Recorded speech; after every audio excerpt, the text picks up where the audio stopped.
जब हमारा उपयोग क्षोभशम और मति ज्ञान की धारणा शक्ति कमज़ोर होती जा रही थी, उस समय चंद्र गुफा में गिरनार पर्वत पर आचार्य धरसेन स्वामी समाधिरत थे, यूँ समझ लीजिए आप, समाधिरत। और उन्हें एक ही विकल्प था, यही भाव अविच्छिन्न। अविच्छिन्न समझते हो? अखंड धारावाही। जैसे 30 साल की लड़की हो जाए, 25 साल की लड़की हो जाए और शादी नहीं हो तो बाप को 24 आवर जैसे विकल्प आते हैं ना, इसको कहते हैं अविच्छिन्न।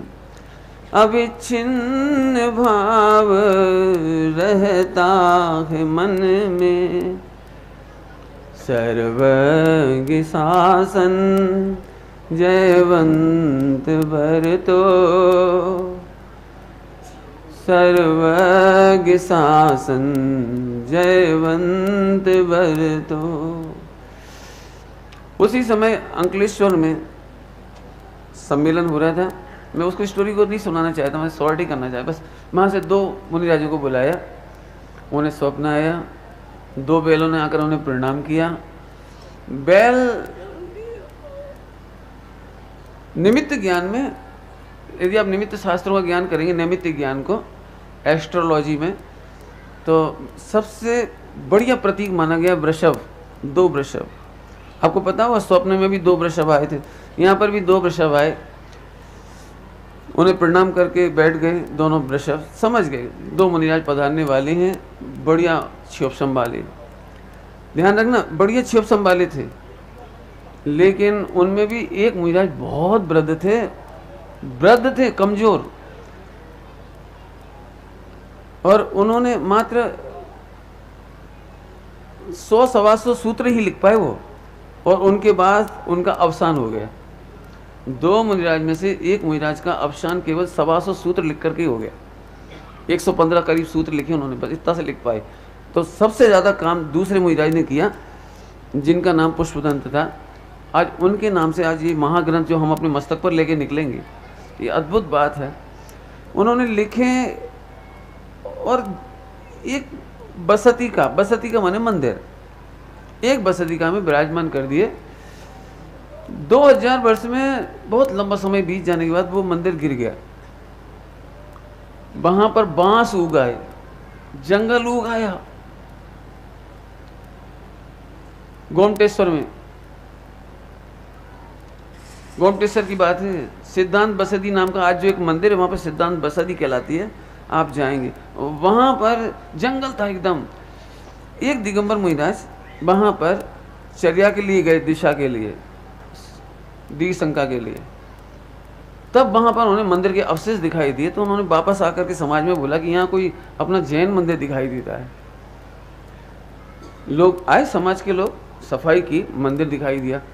वहां पर इस ग्रंथ की प्राप्ति हुई। कहीं से ग्रंथ मिल गया होगा, आप कल्पना नहीं कर सकते। उस ग्रंथ को लेकर आए, सुरक्षित किया भट्टारकों ने। बहुत लंबी स्टोरी है, सबको मालूम है।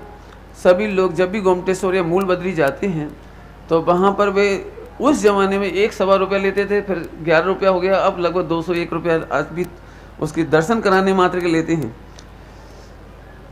2000 वर्ष तक ये जो ग्रंथ था मात्र दर्शन की वस्तु थी। 2000 वर्ष तक आप कल्पना कर सकते हो।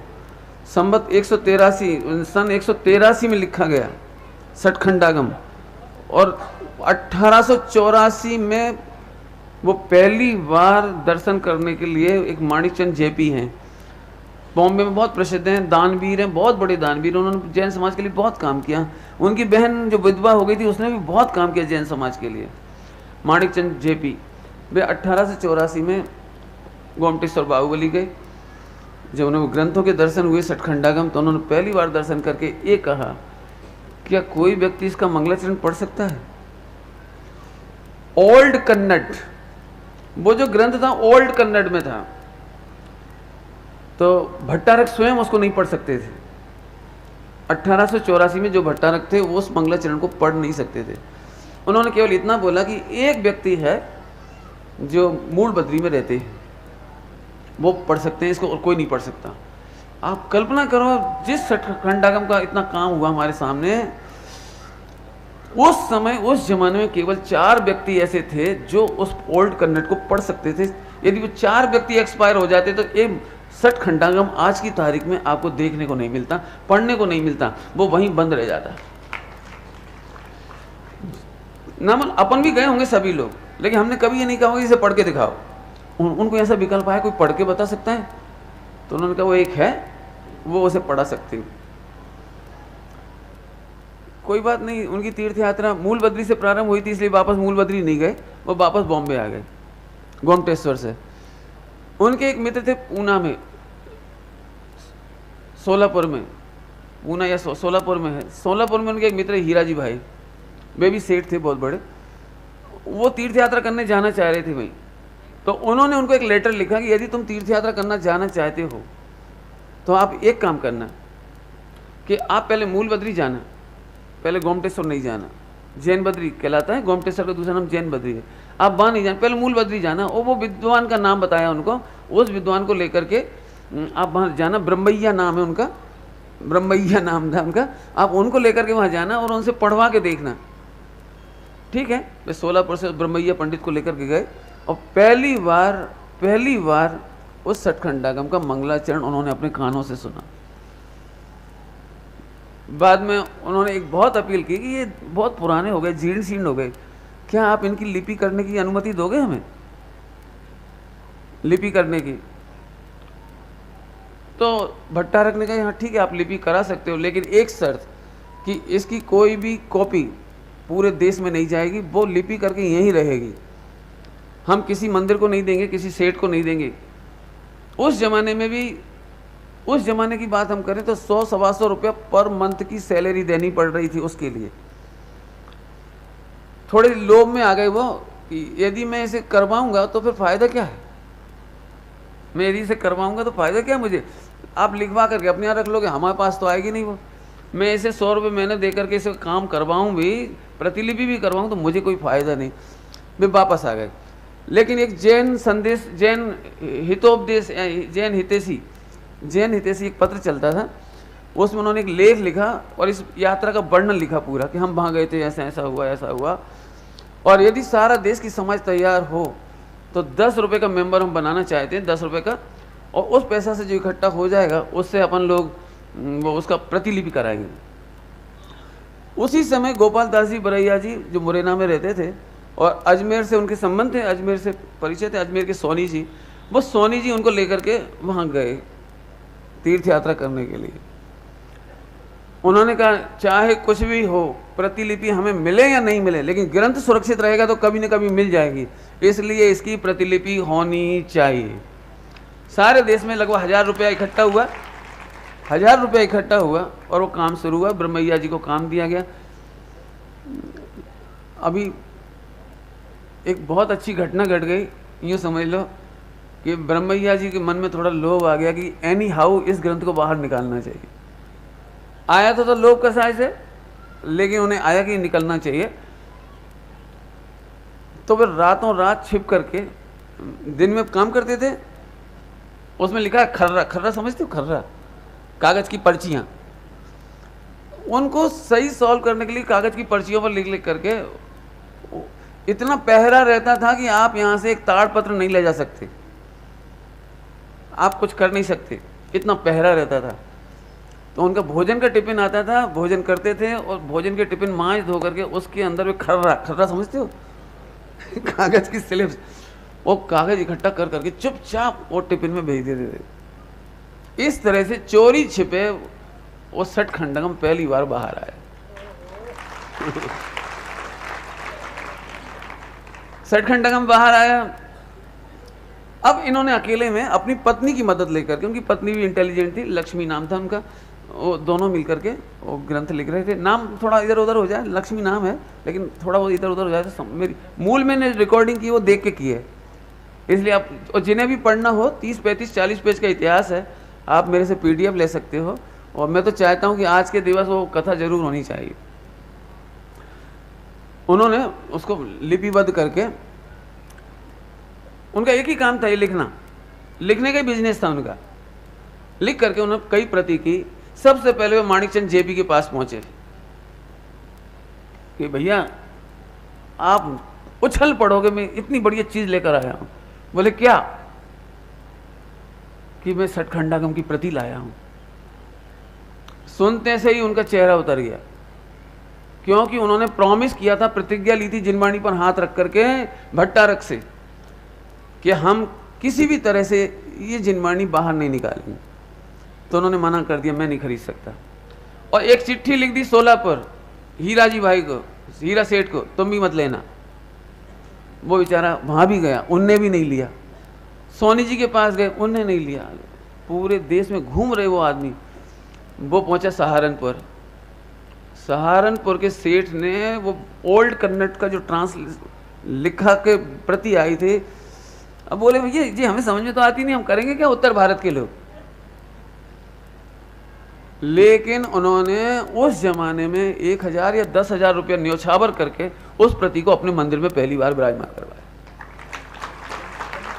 जम्मू प्रसाद जी सहारनपुर ने वो ग्रंथ लेकर के वहाँ अपने विराजमान, आज भी वहाँ विराजमान है। आप यदि सहारनपुर जाएं तो उसके दर्शन करें। लेकिन उन्होंने एक शर्त लगा दी कि भैया तुम इसकी हिंदी करो तो कुछ फायदा है आप इसकी हिंदी कर दो तो कोई फायदा नहीं, तो ओल्ड कन्नड़ रखी रहेगी, हम जिंदगी भर देखते रहेंगे, दर्शन करते रहेंगे, क्या होगा क्या। तो उन्होंने प्रॉमिस किया कि मैं काम करूँगा। वो अपनी पत्नी सहित वहाँ पर आए। लेकिन संयोग की बात है कि 2-4 महीने या 6 महीने कितना काम कर पाए, लगभग लिखा मैंने टाइम उसमें कितना समय काम किया। मुझे एक्चुअली आपने कहा था कि जुलूस के बाद बोलूँगा, तो मैं थोड़ा सा देखना रह गया। सुबह सुबह यदि मैं देख के आता तो मैं एक चीज़ बता देता आपको। लेकिन उन्होंने थोड़ा काम किया। इसके बाद उनकी पत्नी गुजर गई।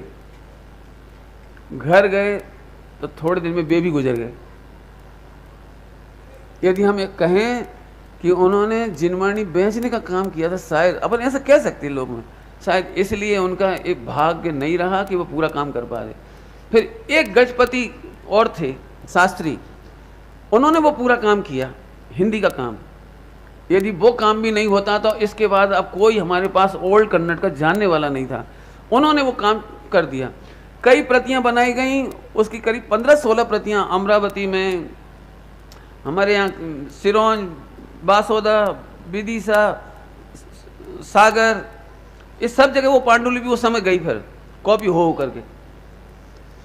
अब इतनी लंबी चौड़ी तो नहीं सुनाऊँ, थोड़ी शॉर्ट कर दूँ। 1910-15 तक का टाइम में ये सब काम हो गया। इसी बीच में अपने पास फूलचंद जी पंडित जी साहब हुए, सिद्धांत शास्त्री, ये सब विद्वान और हुए। हीरा लाल जी, डॉक्टर हीरा लाल जी साडूमर, अपने पास है टीकमगढ़ के पास साडूमर। इन लोगों के भाव हुए कि इसका संपादन होना चाहिए। जैसे ही इन्होंने कहा कि इसका संपादन होकर हम हिंदी में प्रिंट कराएंगे, हिंदी में प्रिंट कराएंगे संपादन करके, जितना पैसा ग्रंथ छपाने पर खर्च नहीं हुआ उससे कई गुना खर्च इस बात पर खर्च हुआ, कई गुना पैसा इस पे खर्च हुआ कि हमें सठखंडागम छपाना नहीं चाहिए, बड़ी असाधना होगी, बड़ा पाप लगेगा, उसमें स्याही कैसी होगी, छापने वाला कौन होगा, कहाँ सुखाएंगे। पहले ज़माने में सुखाना पड़ते थे, एक एक पेज सुखाना पड़ता था, कहाँ सूखेगी, कौन जाति का आदमी छुएगा, वो नहा धो के छापेगा कि कैसे करेगा। इतनी पूरे देश के समाचार पत्रों में इसका विरोध हुआ कि नहीं छपना चाहिए। अब समझो कितनी बड़ी टक्कर थी वो। लेकिन सिद्धांत शास्त्री, फूलचंद जी और इन लोगों ने मिल करके उसका संपादन का काम लिया। हीरा लाल जी वगैरह ने सब क्रम मैंने दिया उसमें, उन्होंने सारा काम शुरू किया जैसे तैसे करके। 1930-31 तक आते आते ये सारा काम कंप्लीट हो गया। अब प्रकाशन की बड़ी आफत थी। सबसे पहली आफत तो ये थी कि भट्टारक जी से बहुत कहा कि आप हमें सठखंडागम दे दो तो हम उन्हें मिलान कर लेंगे, लेकिन सठखंडागम उन्होंने देने से मना कर दिया। फूलचंद जी, हीरा लाल जी वगैरह को बिल्कुल नहीं दे रहे थे, नहीं दिया उन्होंने। आपको याद है पंडित टोडरमल जी साहब ने भी सठखंडागम देखने के लिए मंगाए थे वहाँ से, लेकिन उन्होंने दिए नहीं थे उस समय भी। 1 या 2 भाई की, डालूराम भाई की मौत भी हो गई थी उस समय। उस जमाने में 450 साल पहले 1000 रुपया खर्च हो गया था उस जमाने में। 6 महीने लगे थे जाने में। आगे आपको समझे कितना कठिनाई से जिनवाणी आई, ये मुझे बताना है अब आपको थोड़ा सा। 1932 में इटारसी में एक बहुत बड़ा जैन विद्वत परिषद का सम्मेलन था। उसमें बजाज जी, उसके वो थे, क्या नाम है, जमनालाल जी बजाज जज थे जो उसके अध्यक्ष थे। बहुत बड़ा सम्मेलन था, पूरे देश के विद्वान वहाँ जुड़े हुए थे। उसी में विदिशा के, भेलसा के सर तो नहीं, कि सर कहने की आदत पड़ गई मेरी, सेठ लक्ष्मीचंद जी सिताब राय जी, वे भी उसमें पहुँचे थे उस कार्यक्रम में। और उस जमाने में उनको विदिशा में गजरत चलाने का भाव था, जिस पर उन्हें 10,000 रुपये खर्च करने थे। गजरत चला करके 3 दिन तक चलेगा, सबका भोजन होगा, पूरे भारत से आए हुए लोगों का। उस पर उन्हें 10,000 रुपये उस जमाने में खर्च करना था, 1932 में। 10,000 की मैंने बहुत बड़ी वैल्यू उस जमाने की। सम्मेलन के बीच में सचखंडकम छपाने की बात आई तो कोई पैसा इकट्ठा नहीं हो रहा, छपाने का तो विरोध ही था। ये फूलचंद जी वगैरह, ये 3-4 विद्वान, जगन मोहन लाल जी वगैरह, ये सेठ जी के कमरे में गए जहाँ उतारा था उनका, उनके पास गए और उनसे हाथ जोड़कर कहा, हमने सुना है कि आप गजरत कराना चाह रहे हो, क्या फ़र्क पड़ेगा, 10,000 रुपया 1 मिनट में ख़त्म हो जाएगा, 3 दिन लोग खा पी के चले जाएंगे, आपका यस हो जाएगा, लेकिन इससे फ़ायदा क्या होगा जैन शासन का? आप ऐसा नहीं हो सकता ये 10,000 रुपया सचखंडकम छपाने में खर्च कर दो। 1:30 बजे रात को उन्होंने हाँ करी कि ठीक है, आई एम रेडी, उसको हम कैंसिल कर देते हैं और इस सिद्धांत शास्त्र छपाने का काम करते हैं। उन्होंने 10,000 रुपये की राशि से पहला सिद्धांत शास्त्र छपाने की अनुमति दी।